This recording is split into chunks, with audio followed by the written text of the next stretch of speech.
मुंबई पुणे एक्सप्रेसवेवर सध्या प्रचंड वाहतुकीची कोंडी झालेली आहे आणि पुणे मार्गिकेवर वाहनांच्या 5 ते 6 किलोमीटरपर्यंत रांगा लागलेल्या आहेत। अमृतांजन पुलापासून आडोशी बोगद्यापर्यंत रांगा लागल्याचे दिसतंय। वाहतूक कोंडीमुळे वाहन चालकांना आता मनस्ताप सहन करावा लागतोय। मुंबई पुणे एक्सप्रेसवेवर मोठ्या प्रमाणात वाहतुकीची कोंडी झालेली आहे आणि जवळपास 5 ते 6 किलोमीटरच्या या वाहनांच्या रांगा दिसत आहेत।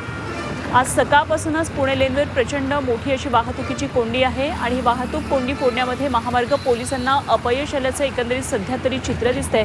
त्यामुळे मोठ्या वाहतूक कोंडीमध्ये वाहन चालकांना मनस्ताप सहन करावा लागतोय। मुंबई पुणे एक्सप्रेसवेवर आज सकाळपासून अमृतांजन ब्रिजपर्यंत आडोशी बोगद्यापर्यंत वाहनांच्या रांगा लागलेल्या आहेत। सध्या आता उन्हाच्या सुट्ट्या सुरू झालेल्या आहेत आणि त्याचप्रमाणे गावागावांच्या यात्रा आहेत। पुणे मुंबई एक्सप्रेसवेवरून जाणाऱ्या वाहनांची अशा प्रकारे मोठी वाहतुकीची कोंडी दिसते।